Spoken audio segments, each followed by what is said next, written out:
Of course, it's Chidi back on the program. Andrey Koreshkov coming up for him. Main event coming up here pretty quick. Bellator 182, August 25th. It's a big slot for you, a big slot, right? Yeah. Another main event. So ex-champ should be a good fight. Is he the toughest fight? But on paper, I noticed you get in there and the fight's different once you get in, and there's probably some guy in your career like that was the toughest fight in my career. That guy, but on paper, is he supposed to be your toughest fight? Yeah. Yes. Well, yeah. I mean, he was the ex-champ, so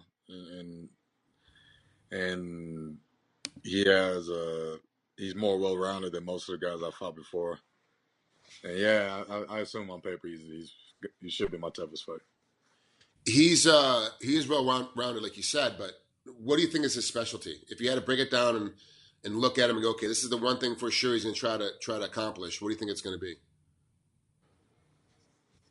I don't know. Honestly, I don't really watch a lot of his fights, but I just watched the couple that he had with Lima. Yep. And just kind of gauging off that, and I saw he shot for a lot of takedowns, and I'm assuming since I'm a striker, he'll probably go for the same thing. Which is weird though against Lima, because Lima, both the brothers put themselves out as great strikers, but they're also really good on the ground as well. Yeah. And of course, against Lima, he got knocked out. I mean, that happened in the third round. He was getting beat up pretty bad before that. It wasn't like he was being super dominant, and he did beat Lima a couple fights ago in a 5-round decision. So it was a part two. It was a rubber match, or not a rubber match, but a secondary fight of him having to battle against Lima. Did you watch the time that he lost to Lima and then the time that he won to Lima? Yeah, I seen both of them. And did you see any difference in his fighting style between those two fights? Not really. Did you see much improvement? Nah. Okay, so he got caught doing the same mistakes that he normally did. This time, somebody just capitalized on it. So that's what I saw too. Like I saw he's tough. I'm not taking anything away from him. Koreshkov's tough. He's got a great head about him. He's tough to put down. He's tough to put away. Obviously, with his record, I believe it's 19-2. You can tell that it's very difficult to put this guy away. But he really has not changed his last 3 fights. It's the exact same things. He makes this, and he got in the decision win over Lima. He got caught with it, but he didn't get stopped with it. When he made the mistakes, he got caught, but he didn't get stopped. This last fight, he got stopped. Is that in your opinion, now that he knows that he can be stopped from these mistakes, do you think he's going to work on these mistakes? And if he is working on them, has he had enough time to really fix them? I don't think so. I mean, I'm sure he's probably working on it, but it's a little different after you get caught like that. You don't really come back the same, especially the very next fight.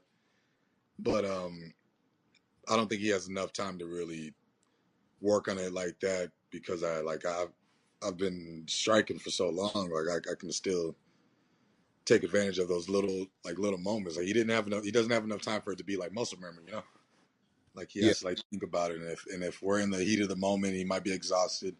He's gonna continue to make the same mistakes. Mm-hmm.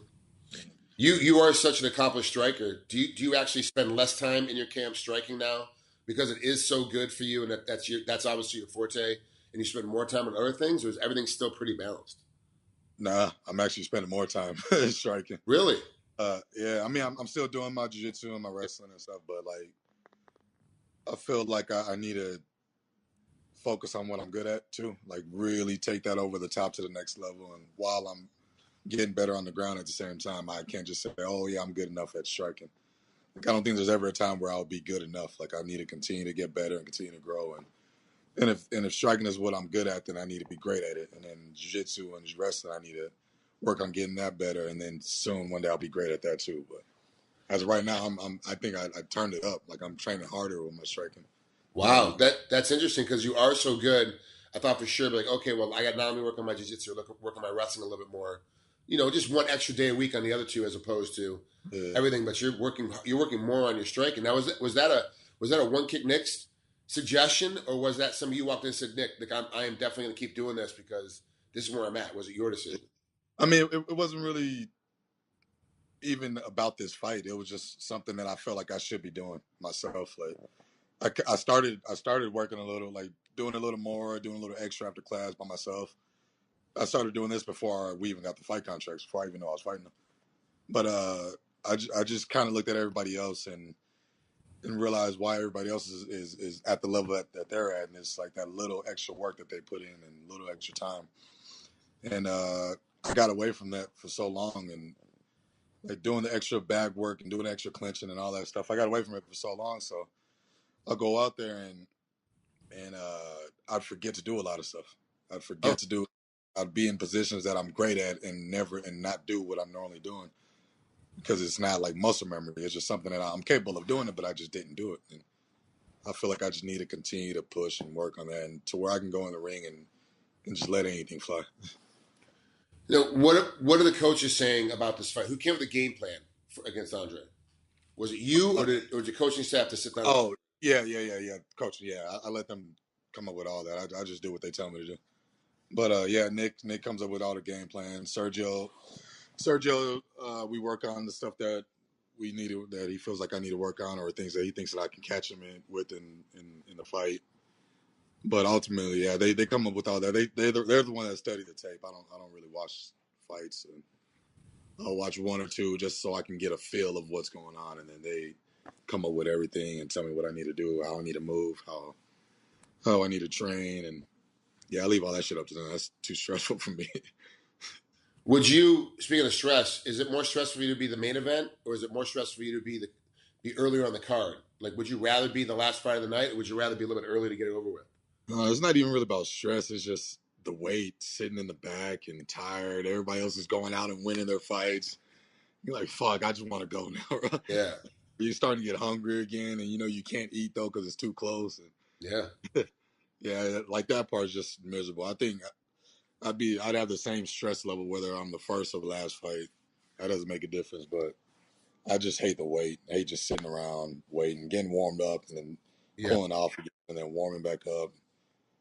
But other than that, I mean, after the fight's over with, like, it's nice to say like I was the main event or I headlined that card. Yeah, for sure. So I guess it's something that I gotta like deal with in order to be that person. Yeah, no, for sure. But it is kind of, you're like, come on, man, I've been here already 5 hours. Can I just get upstairs now and get the intermission? Like, damn. Yeah. You said earlier that you were already training before they got the phone call for this fight. When they called you, how much time did you have to actually prepare for that fight? I had a good amount, probably like a good maybe 10 weeks. Okay, so it was long. Well, because I mean, at the beginning, it was more like, hey, you might be fighting so and so in August. I was like, okay. So I mean, I never really like got the 100% confirmation until like 7-8 weeks out. Okay. But in my mind, I already knew like that there's a chance that I'm fighting in August, so I needed to be prepared and be ready and get moving. How long were you in the gym before they gave you that? Yeah, you might be fighting in August conversation.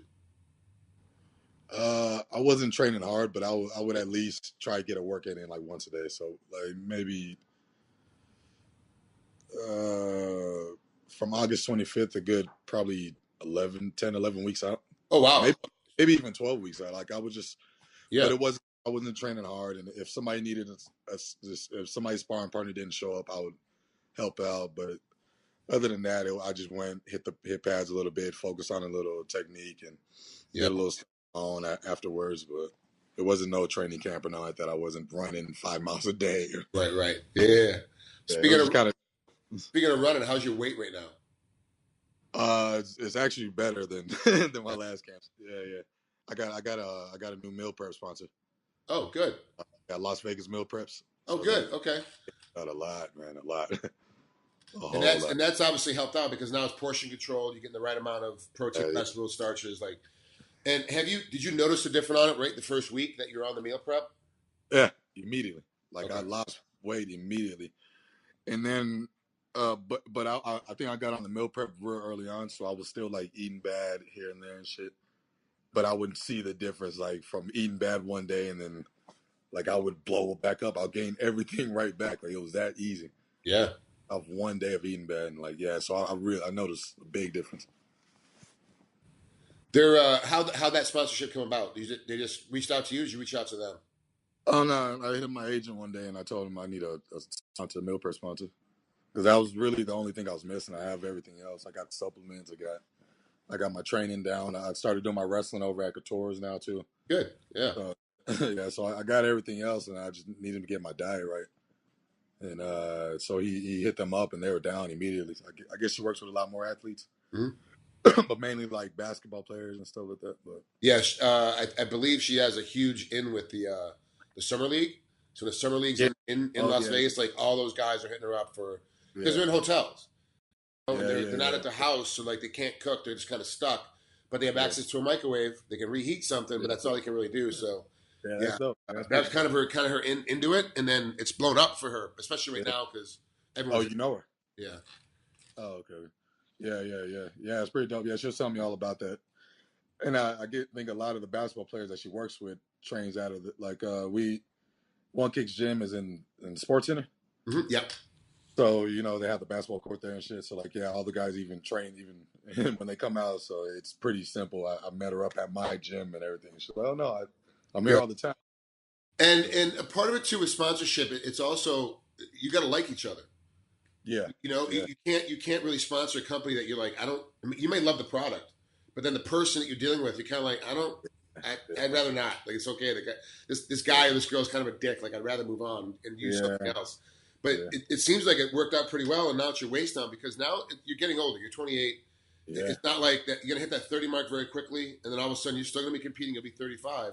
We're trying to keep your weight down becomes very difficult, and if you don't have everything in order, you're screwed. You're stuck. Yeah. I was before I got the meal prep. I was seriously debating on going up to 85. I figured I was too big and I wasn't going to be able to cut the weight no more, but after I started dieting, then eating better, then I realized it was just the way I was eating.